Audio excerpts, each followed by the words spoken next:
My name is James Everett, single dad, part-time forklift operator, full-time father. I live in a small town just outside Chicago, in a 2-bedroom apartment that's too cold in the winter and too loud in the summer. My mornings are chaos. Get my son Daniel ready, pack his lunch, remind him to wear socks, and drop him at school with exactly 1 minute to spare. Then I head to this corner cafe called Maple and Steam, the only place that brews a cup strong enough to carry me through a 12-hour shift. That morning started like any other. Wind howling. Gloves missing. My boot had a rip in it I couldn't afford to fix. I walked into Maple and Steam, half asleep, half broke, and fully hoping the coffee was still on special. There was a short line. A tall man in a charcoal suit stood ahead of me, fidgeting. Looked out of place. Expensive coat, perfectly shined shoes. Not the kind of guy you expect in a working-class coffee shop at 7:05 a.m. When it was his turn, he ordered a large black coffee and a croissant. The barista rang him up. He pulled out a sleek metal card, tapped it against the reader, declined. He chuckled nervously and tried again. Still declined. You could feel the shift in the air. People started whispering. Someone behind me groaned. You know how folks get when there's even a 2-minute delay before caffeine. The man looked embarrassed. His hand trembled slightly. I'm sorry. I don't know why it's not. Before I knew it, I stepped forward and said, I've got it. Just add his to mine. He turned to look at me like I'd just thrown him a life raft. You don't have to do that, he said. Maybe not, I shrugged. But I'm gonna? He stared at me, stunned. I tapped my card, debit, not credit, and silently prayed my balance would hold up. It did. He took the coffee, thanked me quietly, and walked out with his head low, just another stranger in the wind. I didn't think about it again. Honestly, I forgot. Too fast forward 2 weeks. Daniel was sick. The kind of sick that makes your heart race when the school nurse calls. High fever. Tight breathing. I rushed him to the county hospital. No fancy insurance. Just the sliding scale clinic and a line that snaked around the hall. I filled out forms, trying not to panic. Daniel looked pale, curled into himself on the plastic chair beside me. We waited and waited. Then a nurse came out and said, Mr. Everett. I stood up. Come with me. I followed her down the hallway, past the clinic wing and into the private side of the hospital. Not the sliding scale part. Private rooms. Real doctors. No, wait, I stopped. Mom, I think there's been a mistake. I can't afford. She smiled. Dacre, Langston wants to see your son personally. He said it was urgent. I blinked. Langston? I don't know any doctor. Langston. She just opened the door and gestured me in. Inside was the same man. The man from the coffee shop. No expensive suit this time. Just a white coat, sleeves rolled up, and tired eyes that still remembered me. He smiled. You probably don't remember me. I do now, I said slowly. He knelt beside Daniel, checked his vitals, ordered a respiratory treatment, and called in a pediatric specialist within 15 minutes. It was like the room transformed into a war room. And he was the general. When Daniel finally stabilized and drifted into sleep, I turned to him. I don't understand. He sat down, folded his hands. That morning you bought me coffee. My card didn't decline because of a bank issue.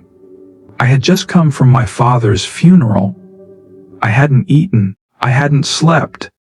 I walked out of the house without my wallet. Everything felt unreal. I walked into that cafe thinking I could be invisible. He looked down for a moment, then added, and then a stranger paid for my coffee. I didn't know what to say. My throat burned. He continued, "You didn't ask who I was. You didn't post about it. You just helped." He looked up, straight at me. "So when your name came across the ERQ, I pulled it. I run the internal network here. You saved me when I felt like I was drowning. Now it's my turn." Daniel recovered fully. He still has a scar on his arm from the IV and a fascination with stethoscopes now. And me. Every time I pass that cafe, I look at the seat by the window, the one where a man sat with trembling hands and a declined card. The one where kindness didn't just buy a coffee.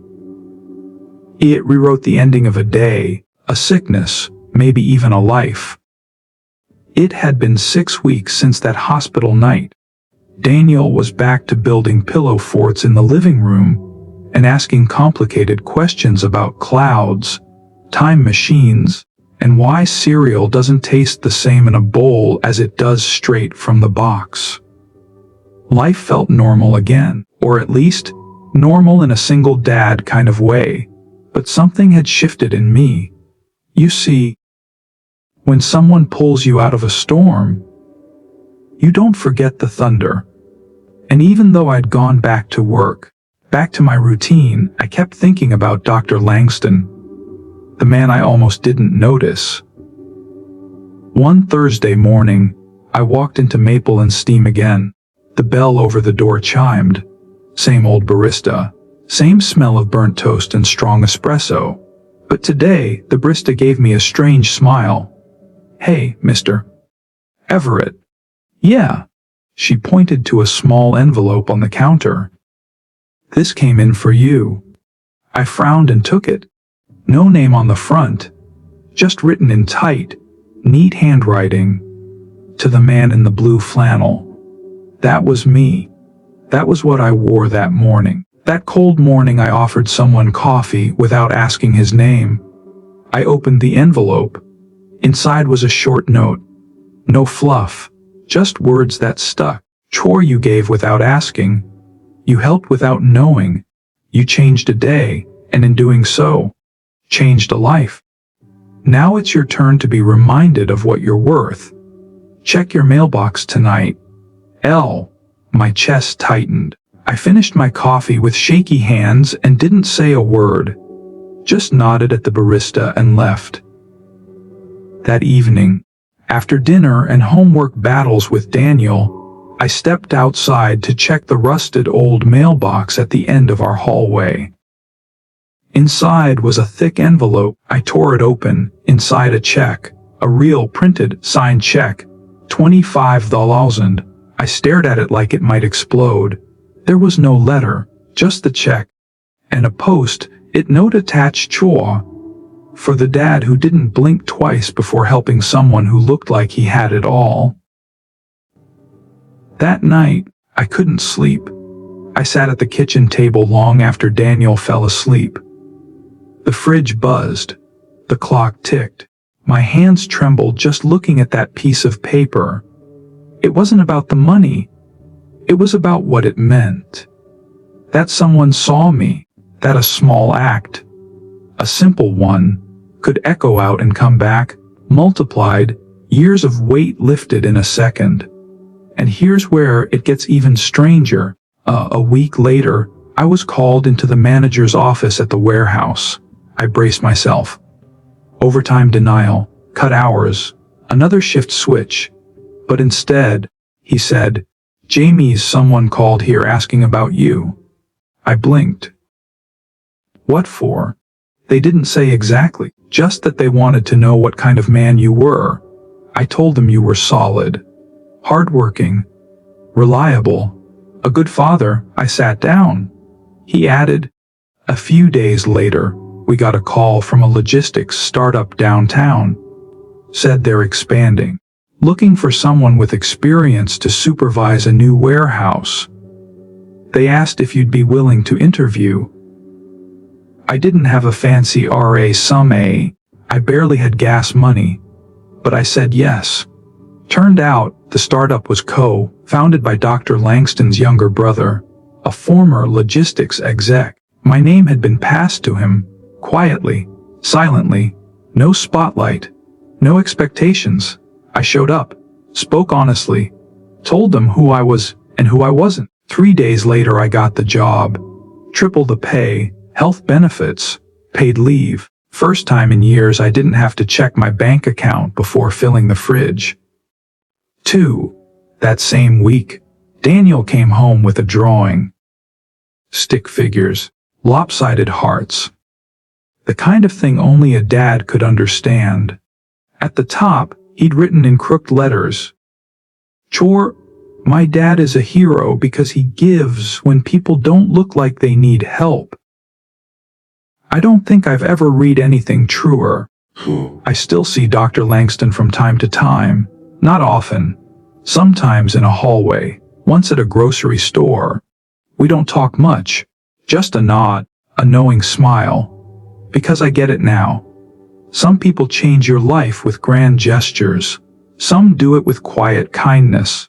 But some just hand you a coffee when you least expect it and remind you that being seen, being helped, being human is the kind of wealth no bank can ever measure. It had been almost a year since I bought that coffee. Since my son Daniel got sick, since Dr. Langston walked into our lives like a quiet storm, healing more than just illness. And life. Life had changed in ways I never expected. The new job was solid. I wasn't rich, but I wasn't scared anymore. Rent was on time. The fridge was full.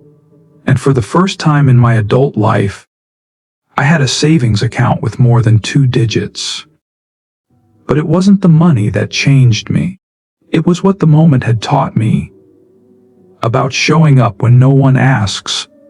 And about how powerful it is to just be kind when no one's watching. One rainy Thursday, I left work late. Daniel was already with his grandma for the weekend, and I had the kind of silence that only single parents understand. That rare silence where you almost don't know what to do with yourself.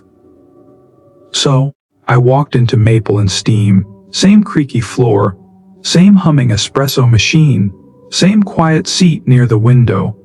I ordered my coffee, stood in line, and reached for my wallet. Behind me stood a man, older, maybe in his 70s. His coat was wet, his hands shook slightly. He looked tired. Not poor, not homeless, just tired, in that deep, invisible kind of way that you only notice if you've been there yourself. He reached into his pocket to pull out cash, but only coins spilled out. He bent down slowly to gather them. Struggled. No one moved, and I felt it again, that pull, that familiar moment of decision. Without a word, I stepped forward. "Add his to mine," I told the barista. The man looked up. His eyes were cloudy but surprised. "You don't have to do that," he said softly. I smiled. "Maybe not, but I'm gonna." We sat for a few minutes by the window. He stirred his coffee, then asked me my name. I told him. He nodded slowly, almost knowingly. Then he said something I didn't expect. "You remind me of someone I knew. A good man. He helped people when they didn't even know they needed it. Didn't do it for attention. Just couldn't walk away." I didn't know what to say, so I just nodded. Before he left, he placed a small folded piece of paper on the table in front of me. Inside was a faded photo. It showed a young man, in scrubs, standing beside a hospital bed, smiling. "That's my son," the old man said. "He passed away last winter." I looked closer. It was Dr. Langston. Too, my throat caught. I looked up in shock. The old man saw the recognition in my face and he smiled. "You knew him, didn't you?" he asked gently. I nodded. The man put a weathered hand on my shoulder. "He used to tell me stories about a guy in a blue flannel. Said he bought him coffee once, Changed everything. I couldn't speak. He stood up slowly. I think he'd be happy to know you're still passing it on. And with that he walked out into the rain. No umbrella. No rush. Just peace. I sat there long after the coffee cooled, staring out the window, watching the drops race each other down the glass. One coffee. One moment. One man, and somehow it all came full circle. I still visit Maple and Steam sometimes. Not every day. But enough. I sit by the window, and I keep a $5 bill tucked in a folded napkin under my cup. Just in case someone behind me forgets their wallet. Just in case someone needs to remember the world still has people who care. Just in case it's their turn to feel seen. Because if I've learned anything, it's this: kindness doesn't ask for permission. It just shows up. Quiet. Unannounced. Like a man in a blue flannel, holding coffee for a stranger. Please subscribe my YouTube channel.